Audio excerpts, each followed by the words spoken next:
I will call to order this meeting of the Somerset Berkeley Regional School Committee at 6 p.m.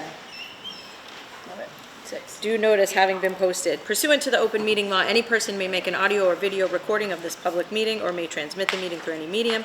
Attendees are therefore advised that such recordings or transmissions may be made whether perceived or unperceived by those present and are deemed acknowledged and permissible. We'll do a roll call of members present. Ms. Ferreira. Present. Ms. Ashley. Present. Ms. O'Brien. Present. Ms. Solomon. Present. And the chair is present.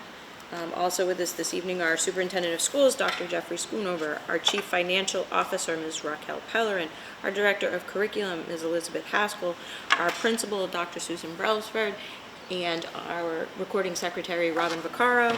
I ask you to please rise for the pledge.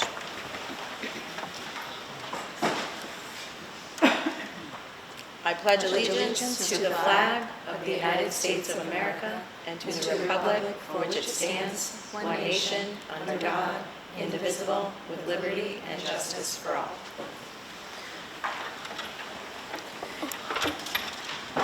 Thank you, everyone. Please note that the next regularly scheduled meeting of this committee will be held on Tuesday, November 18th at 6 p.m. here in the Somerset Berkeley Regional High School Library. Our student reps were unable to be here this evening. Did they provide you with an update, Dr. Schoonover? Okay. So we will skip that agenda item and we will move on. At this point, we would like to recognize our September visionaries. The following students should be congratulated. CJ Alexander, resilient. Hunter Burt, resilient. Emma Goncalo, academic. Isaac Loro, academic. Cadence Lefebvre, independent. Rylan Wasakis, digital citizen. Louise Queso, empathetic. And Logan Almy, respectful. Congratulations and thank you to those students. The next item on the agenda is public input for topics on the agenda. Is there any public input? There is none. With the permission of the committee, I'd like to take some items out of order and ask that we first go to business and financial matters. Ms. Pellerin, the first item on the agenda is an update on the 24-25 and then the 25-26 budgets. Thank you. There are a few documents in the folder. For FY 24-25, there are two documents. One is revenue year-to-date and one is the expenditure year-to-date. Gives you an idea of how we ended the fiscal year. Again, this is preliminary. It's unaudited. We're working on filing our end-of-year report as well as our DOR report. At that point, we would have final numbers after certification.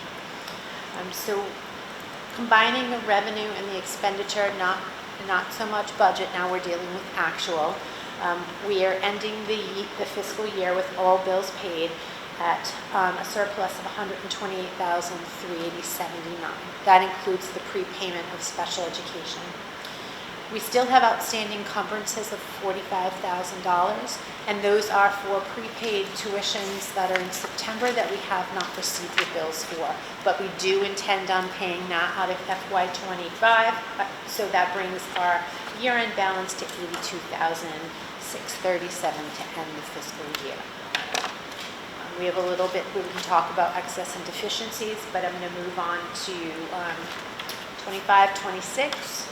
Our report is up there, which is actually not ending 9/30, it's to date. We wanted to give you an idea of how we're doing with our encumbrances, salaries. Right now we have about 80% of the budget either expended or encumbered. We'll continue to finalize those. As you know, we've made some changes with our staffing from the original budget. What we really want to do is make sure we finalize all the bills, prepayment, and then we'll come back in November with a budget adjustment for those few changes that we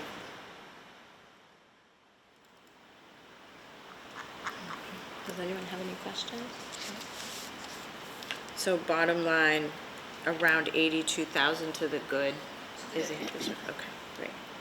Thank you. Next on the agenda is the update on excess and deficiencies and stabilization. Um, So we are looking at filing, well, we have our preliminary file for Department of Revenue. And what's on the memo in the folder is really what their calculation is. So right now, we take our previous fund balance of 1.146 million. We're adding the 128 as the balance pre-encumbrances. Gets us down to the 1.2. We then back out the encumbrances that have yet to be paid. And per the calculation for Department of Revenue, you also have to back out your receivables, and that's part of the calculation. That gives our excess and deficiencies unencumbered to 1.1 million, 1.148. Looking at if we were over any of the calculations that the DOR does, which is 5% of the operating budget, we are slightly below that, so therefore no money would be going back to the town. So that's how we're ending. I know during budgeting, if you wanted to assign anything to capital, anything that we can discuss that. Once it's certified, we'll bring back the certification and then we can talk about it. We'll be starting budgeting at that time. Does anyone have any questions? That's a nice close shave. It's so close. Okay.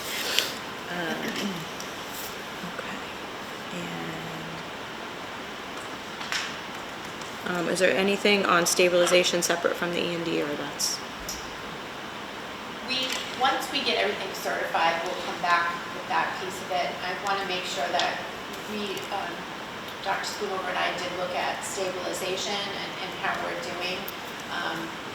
And we want to make sure two things. We have the certification, which should be by the next meeting. The second thing, we want to make sure that we have accurate balances and we're reconciling all our capital for that. So we'll come back with what we have in the capital account, what we have in stabilization, and the certified excess efficiencies. So we'll work on that. Thank you. Okay. The next item, if there are no questions, the next item on the agenda is to discuss and act on non-union personnel, the hourly rate for hallway monitors. So that this was one that inadvertently got left off the last list, so we're bringing it forward. Everyone has rates. Are there any questions? If there are no questions, I would entertain a motion to approve the increase in the hourly rate of pay for hallway monitors reactive to September 17th, 2025, which, just to note, that's the date that the other hourly staff received their pay increase. So moved. Second. Motion by Ms. Ashley and seconded by Ms. O'Brien. Anything further on discussion? Hearing none, all those in favor? Aye. Opposed? So voted. Thank you. And I think those are the business matters, right? Thank you. Okay. We can revert to the regular order on the agenda. So the next item on the agenda under new business would be the superintendent's report. Dr. Schoonover. Okay, thank you. First, I'm assuming that if we did have our students here tonight, some of the things that they would have mentioned is that, one, we have our fall production this weekend. It is 30 Reasons Why Not to Be in a Play. It is October 23rd, 24th, and 25th, each night at 7 p.m. in the Perry Performing Arts Center. We have Saturday, we have Somerset Berkeley Education Foundation sponsored 5K road race. That begins at 9 a.m. at Pierce Beach.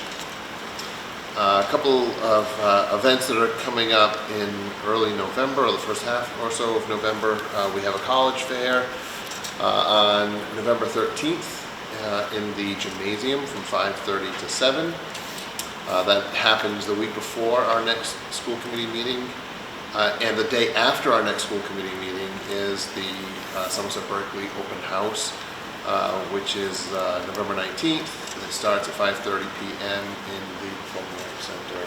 Is I would just because I know the public could be watching, anyone's welcome to the open house. I think there was some confusion that it's just for 8th graders, and I realize that sometimes now there's 7th graders that are looking at their options in 7th grade rather than 8th grade. So anyone's welcome to the open house. We're not going to kick anybody out if they want to come see what we have to offer. So it's 5:30 to 7:30.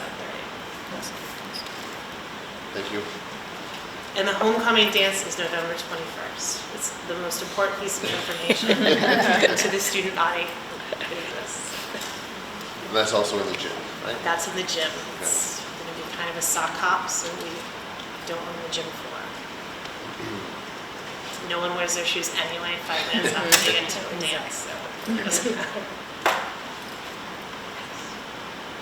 All right, and then a couple of the items that are listed on the agenda here. We're very happy to receive the news a few weeks ago that Coach Bob Slater was recognized by the MIAA as the 2024-2025 Boys Basketball Coach of the Year. So the accolades continue from the success that the team had, not just last year, but over the past several seasons. We have, just for your information, an appointment and a resignation. One is appointing an admin assistant and a food service resignation. Are there any questions? Great, thank you. The next item on the agenda is to discuss the competency determination requirement. All right, thank you. I shared this with you. This is in the folder. Dr. Brelsford and I will sort of tag team on this. As you know, I've been sharing some information with the school committee as we've been learning more about the requirements for competency determination. So this all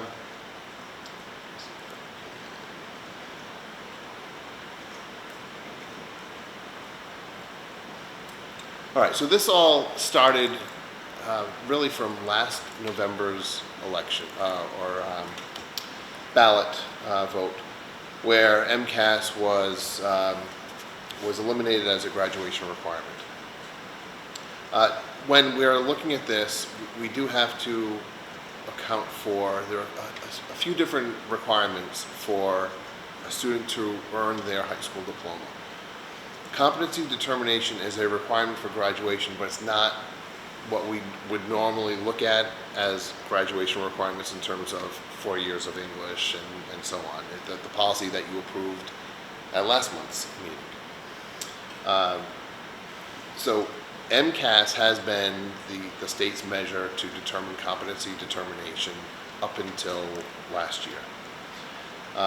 Now, and I'll have a slide just summarizing what competency determination is for Mass General Law, but it's now more of a local decision as to what it is. There are some parameters that we have to work with, but it is more of a local decision at this point. So anyway, last November we had the ballot vote. In May, the Board of Education changed the regulations regarding competency determination, and by December 31st of this year, I have to submit to DESE the school committee approved policy on competency determination. So competency determination, and this is in the upper right corner, you can see it's Mass General Laws, Chapter 69, Section 1D.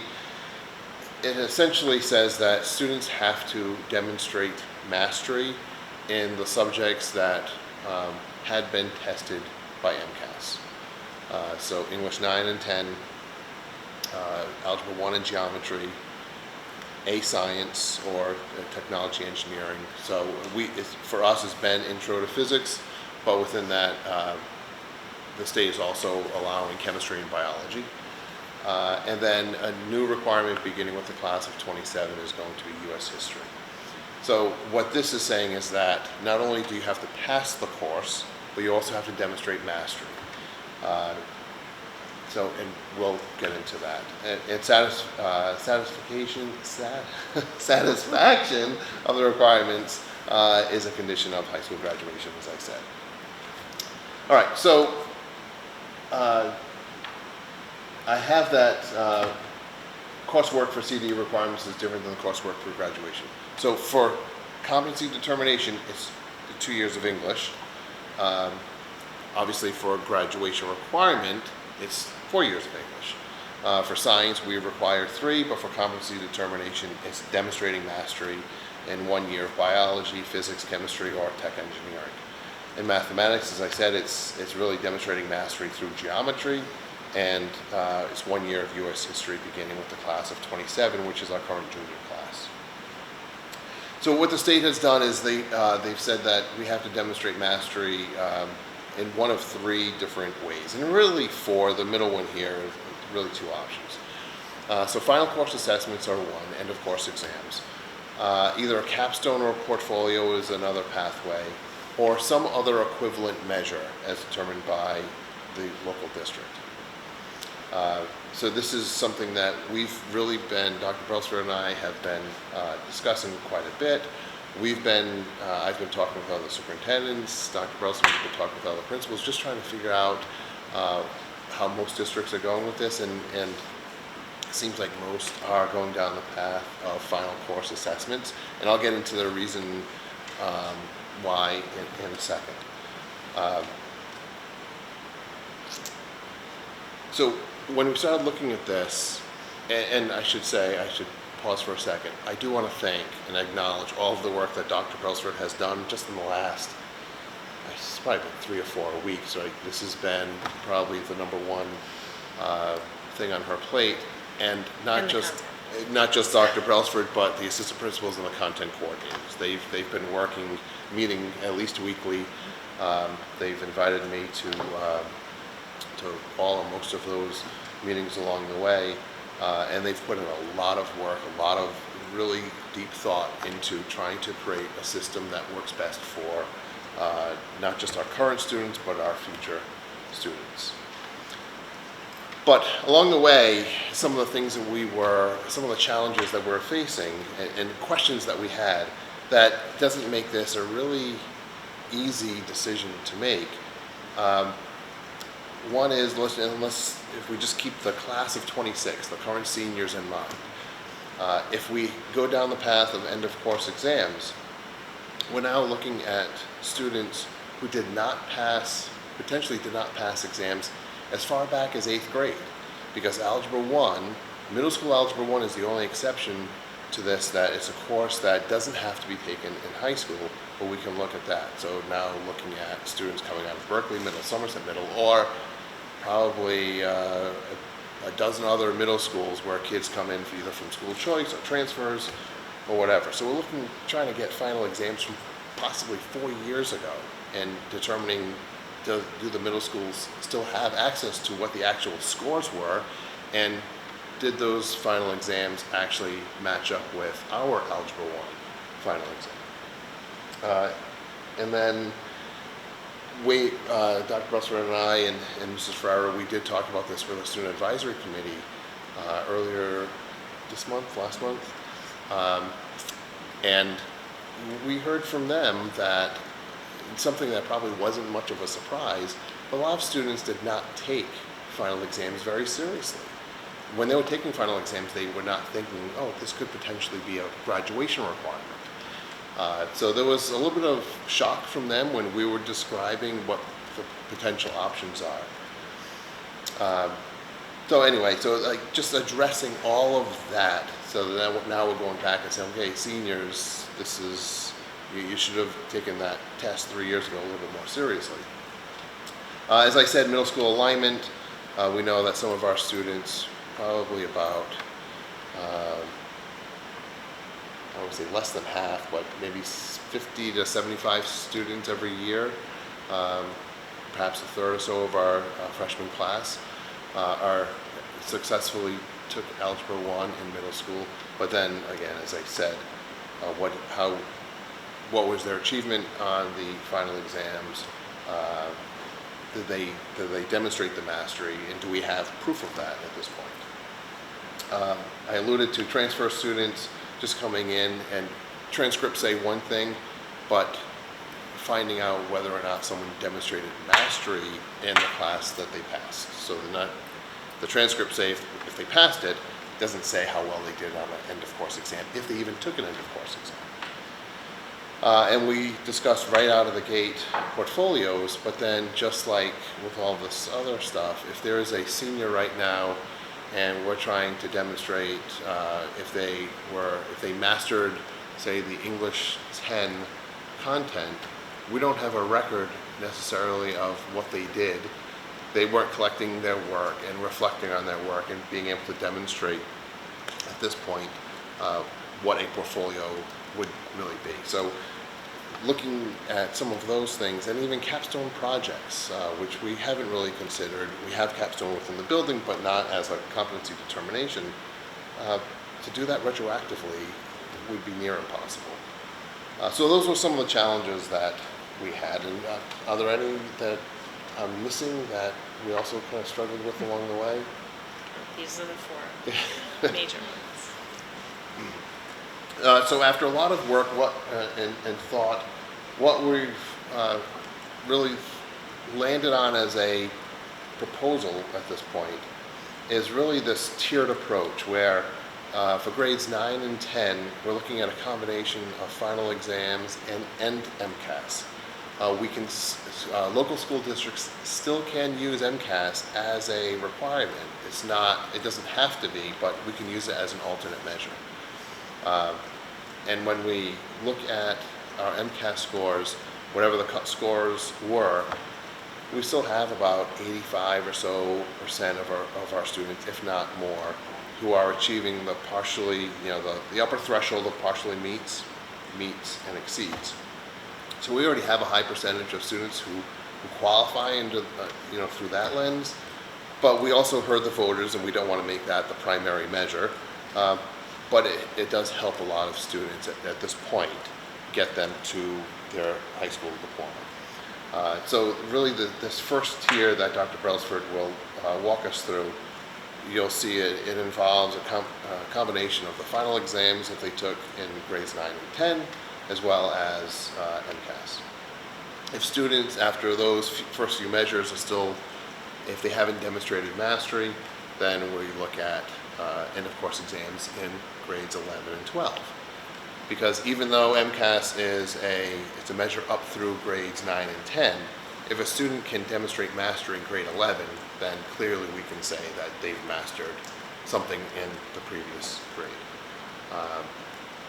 And then if that still doesn't, if a student still hasn't demonstrated mastery at that point, then there would be a portfolio option in their senior year. So we think that this aligns with the state's competency determination definition, while also reducing the portfolio needs for the majority of the students, and gets the vast majority of our students across that finish line. So then we also have to look at this in two phases. We see it as the students who are currently in the sophomore, junior, and senior years, classes of 26, 27, 28. And then, since we're still so early in this school year, really the class of 29 and the classes that come after that. So again, Dr. Brailsford will kind of walk us through the tiers that I just described. Really are the ones for classes of 26, 27, and 28. And then in 29 and beyond would be more of a portfolio-based system. Okay, so with that, Dr. Brailsford? Okay, so it's going to be really hard to see this unless I think everybody has it in front of them. So again, there's a difference between passing, the top layers passing the class. So you have to pass the class number 1 or you can't even get to mastery, right? But then mastery stage 1 would be a student that either meets the expectation on the grade 10 final exam, and we're just talking English here right now, or meets or exceeds the expectations on MCAS. So one or the other, and you've hit the competency determination for English, you're all set.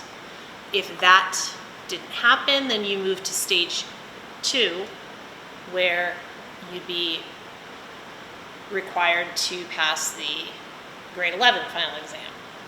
That didn't work, we moved to grade 12. But once you get to stage 2, what we're also doing is kind of putting the backup plan of the portfolio into place. So at that point, we're starting to collect work for that student, putting a portfolio together so that in the event that they don't hit that mastery in some type of assessment, we have the portfolio.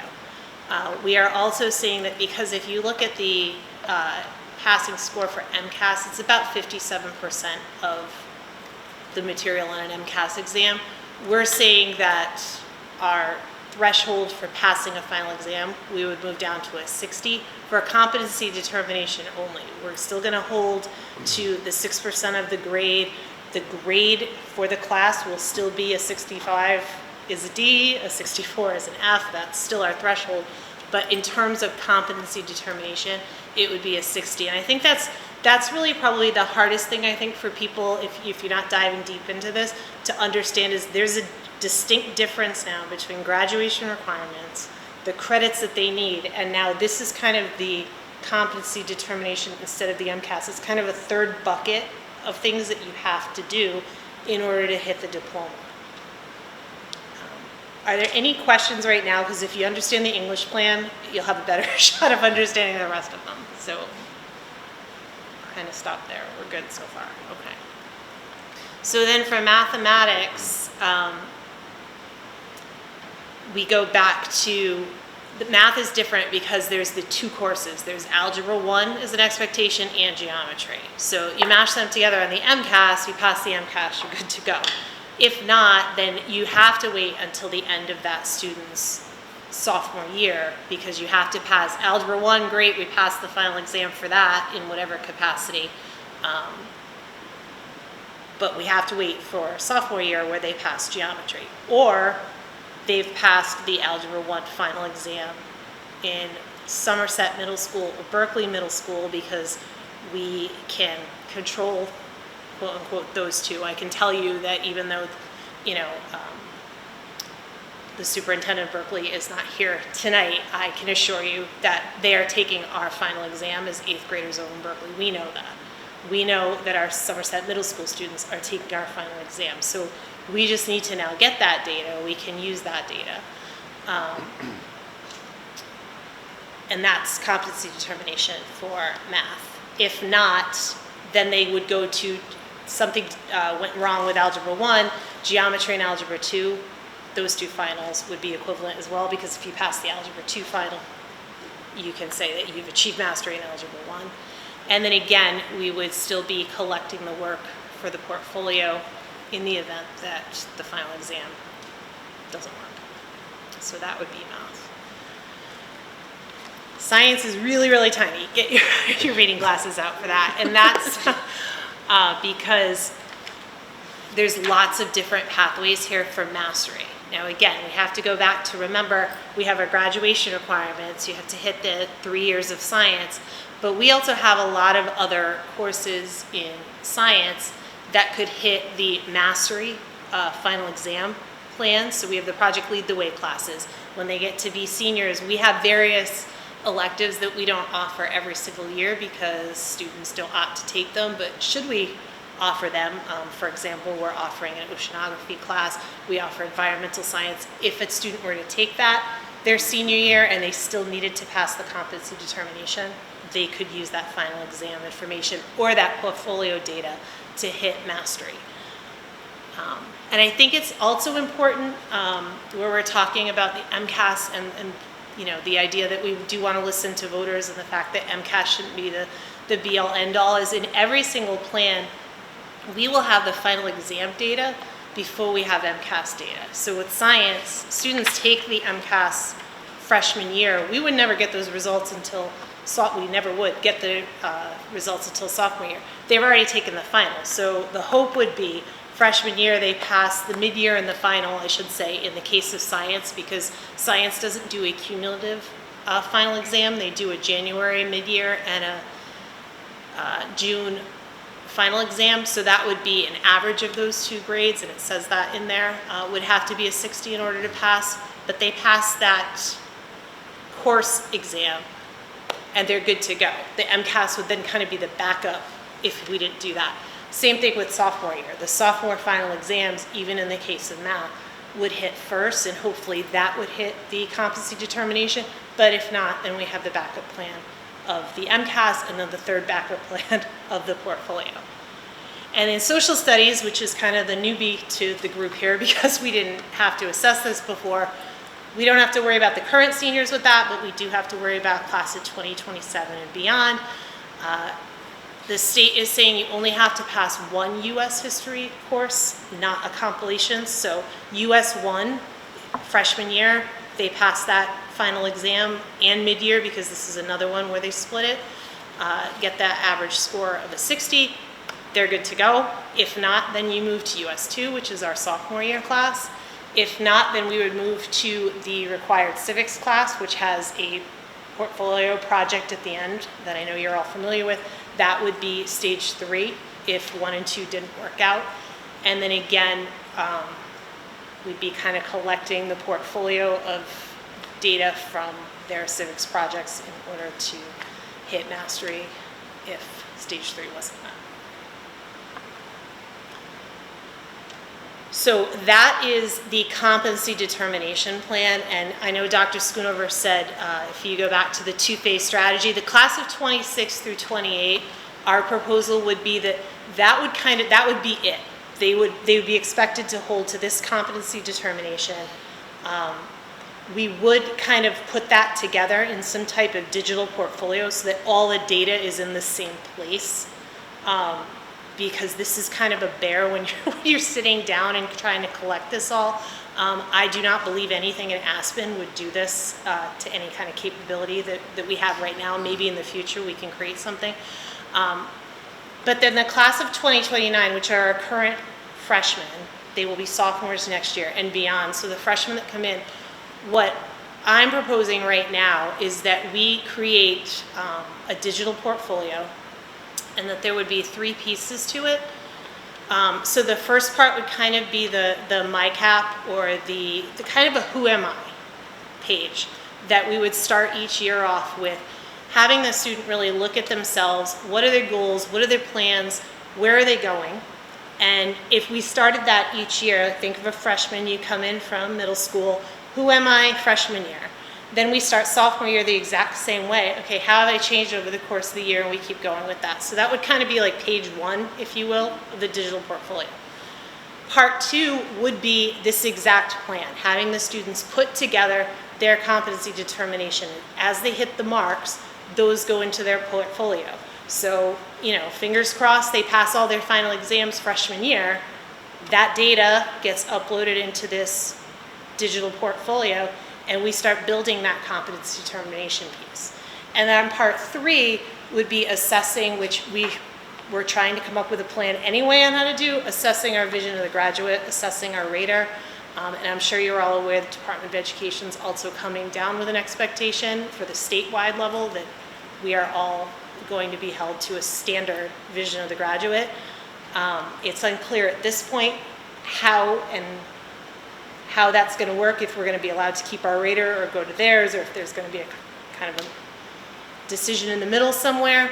But whatever that is, that would kind of be part 3 of the portfolio that would get assessed kind of right now of a student's senior year, so that we would have time for remediation for any student that did not hit that. My plan would be that we're completing this in Blue Rater block on a monthly basis. So like the first Blue Rater block of the month, instead of doing a traditional Blue Rater block, we would all go into our kind of portfolio groups. So each student, each teacher would kind of lead a curriculum designed by us, which is here's the portfolio, start putting it together with the students. They would facilitate that and kind of move them along the 4 years. We have 4 years to figure out the particulars on that, so I think there needs to be kind of a decision made on how to do that, but that would kind of be where we would be going with that. But to go all the way back, who I'm most concerned about right now is the class of 2026, because by the time we all accept and send off a plan to the state of Massachusetts, we're talking about January of 2026, and now we have 4 months. What I can tell you is, as Dr. Schoonover said, I've been sitting with the contact coordinators on a weekly basis. We are not looking at this at a global level. We literally took all the data when we went back and made all those charts and said, okay, let's look at the seniors. How many seniors would not meet competency determination? And we're down to 4 kids that we have in coursework right now that would hit the competency determination, and we believe that competency determination will be met by every single student of the class of 2026 based on this plan. I'm not saying graduation, right? Because we still have graduation requirements, we still have credits that they would have to hit in order to obtain a diploma. But in terms of competency determination, between the MCAS, between their final exams, between even portfolios that we are creating right now in the case that we don't get anything else through, we're confident that everybody can hit the competency determination of the class of 2026. We're now looking at the class of 2027 to make sure that we have a plan for those students between the portfolio and the exam work. But that's where we are. And I still, you know, certainly I can probably sit here for an hour and tell you what my concerns are with this whole thing, because, you know, one of the biggest concerns I think are students that transfer in, and what to do with them, because as it stands right this second, if a student were to transfer into Somerset Berkeley tomorrow, you get a transcript with final grades on it. You don't get final exams and mid-year exams and all of this information. So they come with a bunch of final grades, and you interpret that as you will. Now that you have to hit a competency determination, now that becomes a little muddy, if you will. And I would hope that statewide we would all kind of work together if we were trading students, so to speak. But as of right now, like there's no plan for that. So those are things that when you look at student by student by student, you can come up with the what ifs. What if this kid is different than so those are the things that it's a work in progress, but this is our proposal right now for where we are. And just to add, I know Dr. Brosford mentioned it, but the state, if you have seen it, they've released a draft vision of the graduate. It looks like they're going to allow school districts to do a crosswalk between what the state's vision of the graduate is and what individual school districts have, knowing that there's a lot of alignment between the two. Again, but we don't know exactly what that's going to look like. And I shared with the committee this afternoon an email with the draft recommendations that the statewide graduation council has created already, which is supposed to go to Governor Healy. I think it's first to Governor Healy in early December for ultimate board approval before the end of the school year. So we don't know exactly how graduation requirements, not counting competency determination, will be changing, and for what classes. So there's just a lot of things that are moving and evolving right now that we don't have answers to. And just to kind of outline where we have to go from here. So my goal tonight was just to provide you with this information, have some discussion, get some initial feedback, but to come back in November and have the first read of the competency determination policy. MASC did create a template for school districts that we are currently working on. There are a few components of that. Mrs. Ashton is working on some of the appeals process for students with disabilities, so we still have to enter that information in, but we'll have that policy for you to review well in advance of our next meeting, but to have as a first read then, with additional discussion in November. In December, the second read of that policy, and then that allows me to submit the policy to DESE by December 31st. As I have here at the end, obviously, the goal is to ensure that all of our students have a clear path to graduation that is meaningful and fair. And I think when we're talking about the portfolios, we really do want to have a meaningful, we want the diploma to always mean something, and there's so much research behind student reflection and student self-assessment, and that portfolio pieces has a really strong component.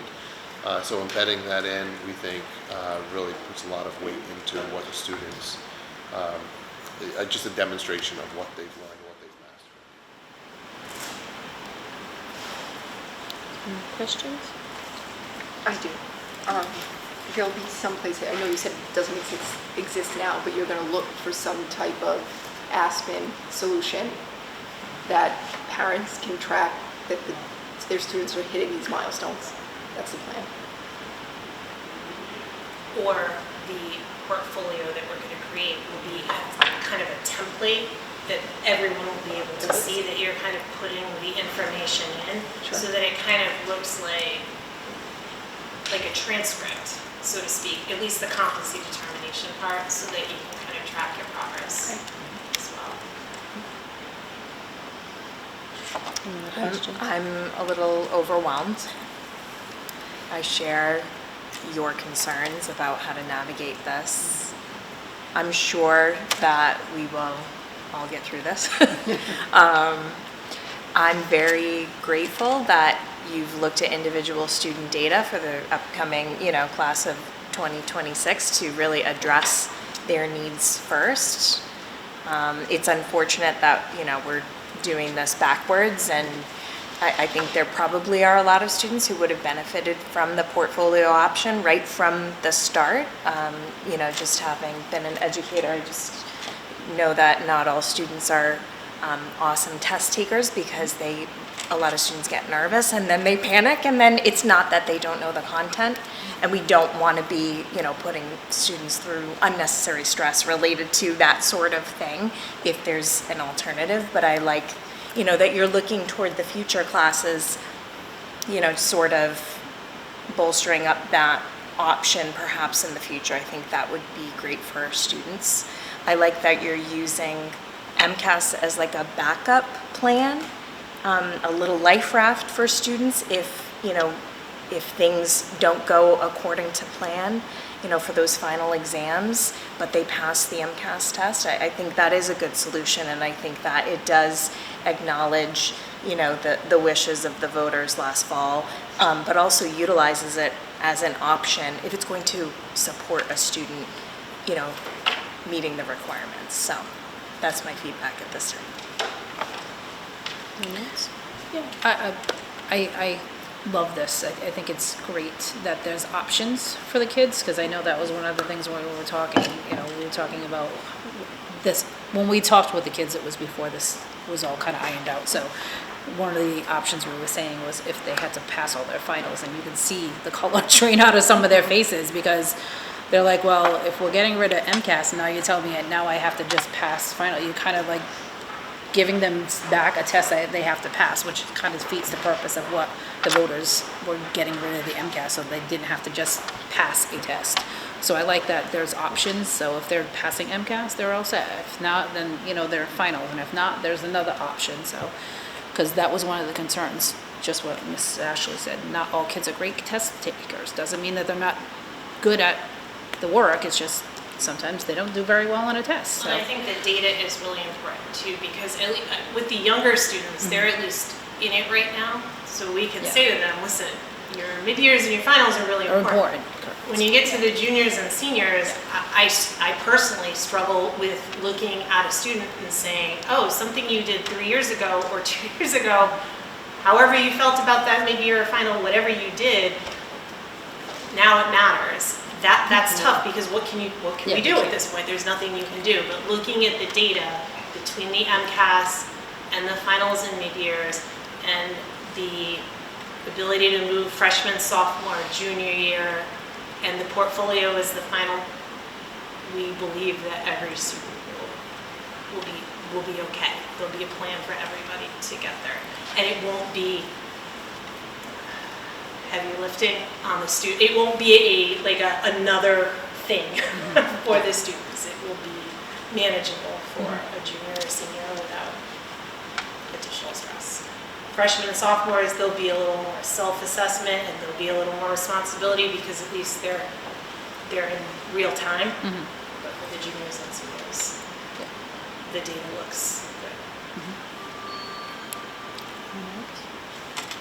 I just want to say thank you for the thoughtful, thorough work that clearly went into this. And it's frustrating, I think, when Desi decides to move the goalposts on kids 8 months before graduation. And I'm grateful that it sounds like we have very few students who could be impacted by that, but even one is. So I think we're all confident that your team will get those kids where they need, where they need to be. I have just a question. I noticed on this for science, for mastery, if it's going to be achieved through MCAS, that it's exceeding, meeting, or partially meeting. But for ELA and math, it's just meeting or exceeding. Can you just explain to why that is, why there's a difference there, or? So I don't think there is a difference. I think we did say 486, right? Yeah. So it's following exactly what DESE has established already. It's meeting, exceeding, and the upper half of partially meeting. For science, that's 470 and above.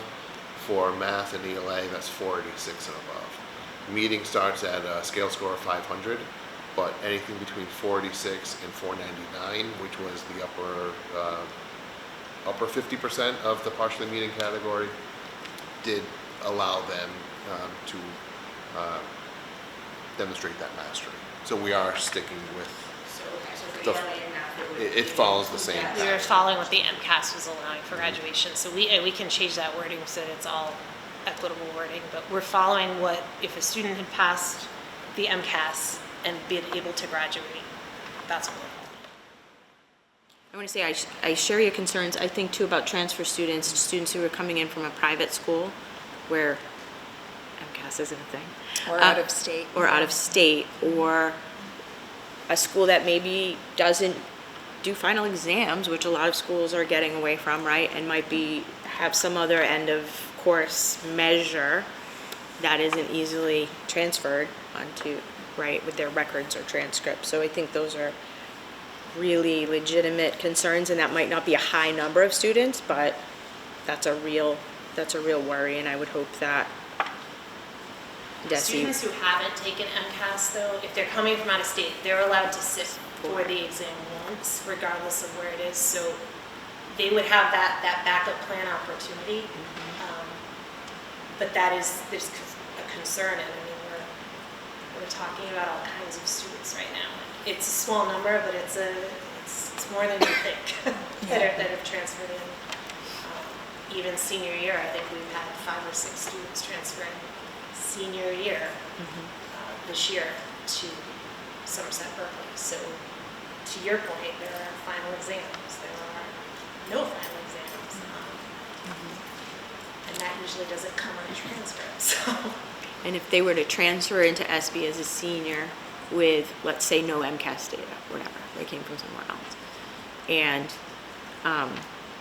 the MCAS ELA, well, I guess would they be eligible for the November retest, or are we talking They're about taking November retest? But you're not going to have those results until, it's just really, February, March, I think, yeah. usually come in. it's really putting That's kids not good. and parents, I'm sure, like, it's creating this uncertainty, right, for them. That I know concerns us all. So I'm hoping, And it's why those students would be building a portfolio while we're waiting on the data, because at the end of the day, if they've passed the class, hopefully there's a compilation of work that also shows mastery in that class that we can connect to the specific skills in the class and the curriculum to create a portfolio that's meaningful to show the mastery. So a student that's waiting on that data senior year is also in the process of putting a portfolio together. My other concern is obviously the burden this puts on staff to track this data. Like, options are great, right? And that's, I think, the intent behind the ballot initiative, right, was to not put all the eggs in one test day basket, right? That's the intent, but we know about the road to good intentions, and I feel like my worry is that there's so much, the time lag. A final exam, you take it, and in theory, you can have the results the next day. But the lag between when a student takes MCAS and when you get results is so much more significant. And then, so we've got, all these hedges, so we'll build, it's just, I'm concerned about the burden, I think is the word, that this places on staff, just in terms of getting their arms around all this and tracking it, in addition to all of the other things, like attendance, all the other measures, right? I'll be honest, the first person I went to with this plan was Mr. Croft, our instructional technology person, to say, I need an awesome template. And so wrapping his mind around that was like the first thing that I felt like I needed to do, because that template and creating something that when you hit that competence determination, whenever that comes in, it almost makes the checkbox, you go green or whatever, and you know that you've hit that is really, really important. Because even sitting down with the data that we've been sitting with, you're eyeballing it. There's no other way to get this much data without going student by student by student. And anytime you're eyeballing anything with 900 kids in the building, there's human error that can happen. And Aspen does not do. I don't think it's Aspen. Like, I'm not calling them out. I don't think there's a student management system on the planet that's going to be able to track this amount of variation Across in four a plan. disciplines.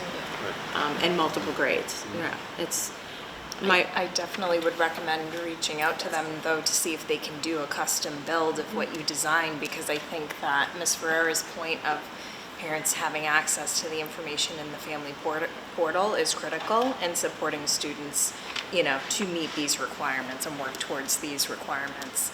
And then, I'm just a believer that student data should live in the student information system, because then it lives on in perpetuity. We can generate reports and we can really analyze the data. And they all, when you custom do anything in Aspen, they provide you with an invoice, right? So I think you need to just tell us what it would cost, an estimate of what it would cost to go that route, because I think that we need to find the resources to support that for everybody's sake. right. Or link it, or some of the other things where some of that data lives. So I would say as we transition into budget season, I think no one at this table is going to be surprised if there are needs brought forth to address this work. So, and my only other question, just specifically on the social studies. So, with the new US requirement, I'm assuming there won't be an MCAS option that gets added for social studies, or Perhaps down the road, we don't know. We don't know.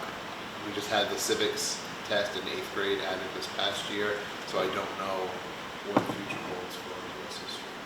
for those students who love to do standardized tests. And okay, and then the last question, sorry, is for this, if we get to stage 3, What and subject? for social studies and the civics project. So all of our juniors take the civics course and do the civics project. So if we got to stage 3, it feels like we're talking about cancer staging here. This is Yeah, horrible, sorry. If we got to stage 3 for the social studies or the US, we've got that already sort of there in terms of the students all have to take that as part of their graduation requirement anyway and do the project. So, okay. Those are my questions and observations, and just to say thank you to all of you, because this is a lot of work. And my initial impression in terms of bringing it back for at the next meeting is that I feel like this is as good as it can get, given the constraints and the demands that are being imposed. I think it's flexible. I think it's sensitive to where our kids are, and it's thoughtful. It has options, but I am concerned for the data tracking. So we're prepared to support whatever is required. Because we don't want folks spending all their time tracking data. We want them to actually spend their time, Yeah. right? And we can try to find districts that have implemented portfolios. Now, a number of years ago, the state of Rhode Island, they went down the path of capstone project, senior projects or portfolios. So there are many districts in Rhode Island that have been doing portfolios for many years. So there could be some districts there that we can just try to learn from and see what programs they use to track the information. I don't know if it's as extensive as what we are proposing here, but certainly there are districts that have gone down that path before. Do you want to say anything? No, thank you. Thank you. To be continued. Okay. Next on the agenda, we have several items that I would suggest we table. So the next item on the agenda was to consider and act on appointing a voting delegate and alternate for the resolutions at the MASC Joint Conference. I'm not sure that there's anyone who's attending, so I think we can skip that. Okay. The next item on the agenda was to consider and act on the resolutions, and I think we can also table that. So for folks following at home, item 4 under new business, all the subsections. Everyone okay with that? Yes. Yes. Table, thank you. Okay, then the next item on the agenda would be the collaborative quarterly reports. Dr. Schooner. Sure. I shared with you the quarterly reports for the South Coast Educational Collaborative and Reed's Collaborative, the two educational collaboratives that Somerset Berkeley is a member of. This is something that the state is really pushing collaboratives to ensure that quarterly reports are shared with school committees. So you can just see what is happening in each of the collaboratives, and you can have some understanding there. And if you have any questions about the information that's shared, please ask me, and if I can't get the answer for you right then and there, I will make sure I can come back to provide you with the information. The next one, so we'll try to have these reports in October. In January, it will be the annual reports, as both collaboratives approve those in December, and then April and July or so. So about every 3 months we'll have a report to share with you. Thank you. Anyone have any questions about the ones in the file? Great, thank you. The next item on the agenda is an update on the superintendent's goals and central office model subcommittee.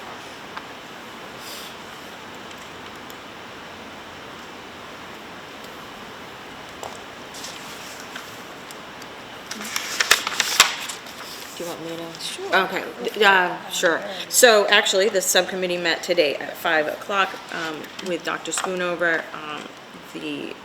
On the agenda, we essentially reviewed Dr. Schoonover's draft proposed goals. He presented us with 6 possible goals that covered professional practice goals, student learning goals, and district improvement goals. We had, I think, a great conversation about they're all important initiatives and work that he's either already, in some cases, doing and expanding. So Dr. Schoonover is going to sort of take the feedback and probably narrow those goals down to 3 for presentation to the full committee at our next meeting. It doesn't require a committee's vote. It's more for informational purposes, but just to be sure that they align with the committee's goals as well. Did I capture that adequately? Yes. Okay, great. Great job. Okay. Next on the agenda, we did business and financial. So next on the agenda are to policy. So we have a policy subcommittee report. That was a long time ago, now I'm trying to remember. We have some very minor amendments. We actually had a joint subcommittee meeting, right? Yes, sorry, it's been almost a month and I'm forgetting. But nothing earth-shattering, pretty much. Like I said, very minor changes, which are in our folder to be reviewed for our first reading tonight. So with that, I would entertain a motion to approve the first reading of the following policies. Access to building and grounds, which is to amend. Gifts to and solicitations by staff, which is to amend. Student fundraising activities, to amend. Athletic concussion policy, to amend. Relations with parent booster organizations, to amend. Parent advisory councils, a new policy. And school visitor policy, to amend. So I have a motion by Ms. Ferrer. Do I have a second? Second. Seconded by Ms. O'Brien. Anything on discussion? Hearing none. All those in favor? Aye. Opposed? So voted. Thank you, my friends on the policy subcommittee. The next item on the agenda are updates from Berkeley and Somerset Public Schools. Ms. Solomon, do you have anything from Berkeley? Sure. Just a couple of things. One noteworthy, unfortunate, our Director of Business Services, Andrea Tripp, has announced her retirement, sorry. I knew I was giving the wrong word. Her retirement, so unfortunately, she's a vital part of our, I'm sure we all here can relate. We just went through this, so we have posted for that position. She will not be easily replaced, but here we are. We have to let people retire. I know they have to, right? She's staying on through July, so hopefully that will allow a transition, but as we know, it's hard to find those niche kind of positions that just work. Anyway, so she'll be on through July, and we're currently interviewing. We have just a couple of other little things.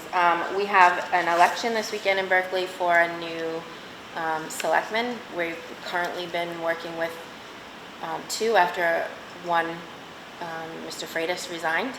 So we're filling that seat this weekend we had Meet the Candidates night this past week. Our 8th graders in civics presented questions to the candidates and topics that were important to them. They were received very well and got an opportunity to speak on behalf of the student body there. So we have an election this weekend, and just some fun things, trunk or treat this weekend at the school that we do every year, at the community school from 5 to 7, and we have kind of falls in with that, the town hall and the fire department also do a trick or treat where you drive through the fire station and then go through town hall. That's the same night from 5 to 8. So that's all I got. Thank you. Okay, Somerset, K-8 updates? Yes, so we had a meeting last week. We had a presentation from some of our Somerset Middle School students about some of the WIN offerings, What I Need block offerings. And we had an update on our Spanish class, which Spanish has returned to Somerset Middle School in a different model. So we were excited for some pretty immediate feedback after re-implementing a Spanish class this year. We approved the grade 8 trip to Washington, D.C. There's a DC Dunk fundraiser that occurs in January, I believe. So if you're interested in freezing for a good cause, I'll let you know the date, the exact date. January 10th. Thank you. I thought it was the 11th, so thank you. The 10th. We received an update on student intervention services at Somerset Middle School, as that was a topic that we discussed thoroughly during budget season. We had a great teaching and learning update. Notably, North Elementary School was one of 61 schools who is identified as a school of recognition for their growth in their MCAS scores. We're very excited to celebrate that. We also got some general feedback from the administration about the MCAS scores across the district. And we're going to be receiving like a full report probably at an upcoming meeting. So we're looking forward to that.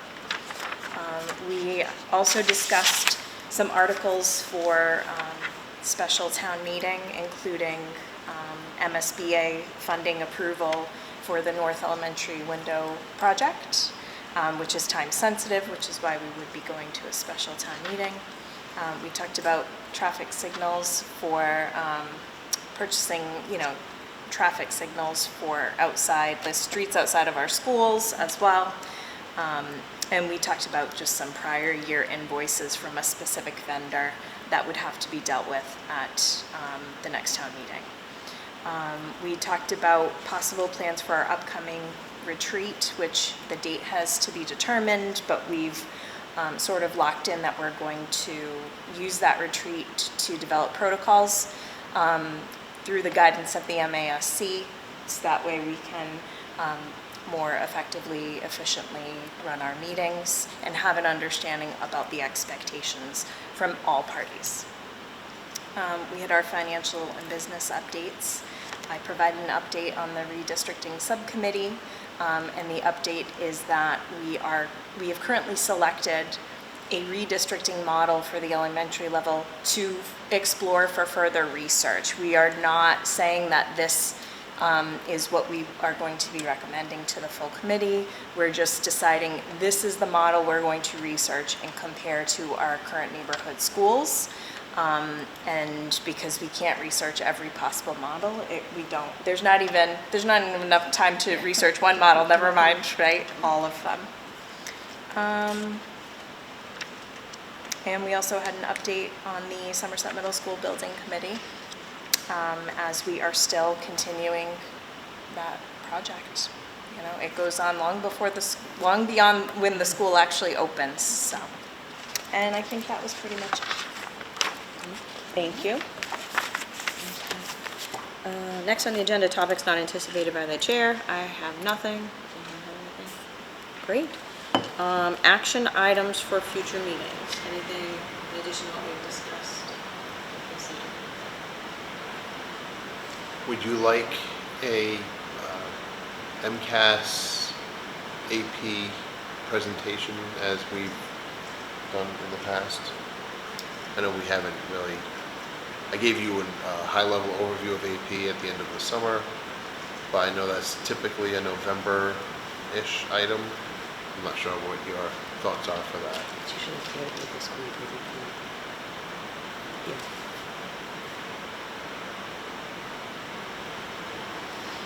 We could I- hold off. My personal, I always love that information, but I feel like the November meeting, I feel like there's plenty of work to do around the competency determination, which there's obviously informed by MCAS, right? So, I don't know about the other folks in the committee. I know the AP news was great.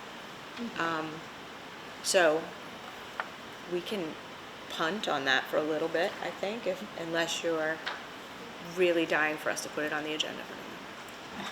We can wait. Anything else?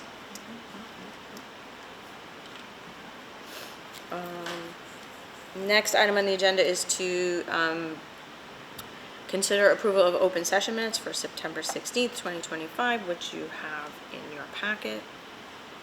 Does anyone have any amendments or questions? If not, I would entertain a motion to approve the open session minutes of September 16th, 2025 as presented.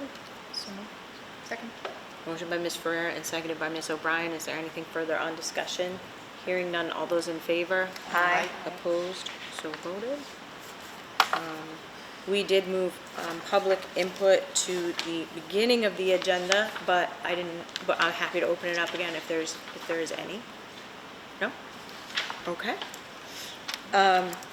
In that case, I would entertain a motion to adjourn. So moved. Second. Okay, motion by Ms. Ferrara and seconded by Ms. Ashley. All those in favor? Aye. Opposed? So voted. Thank you, everyone.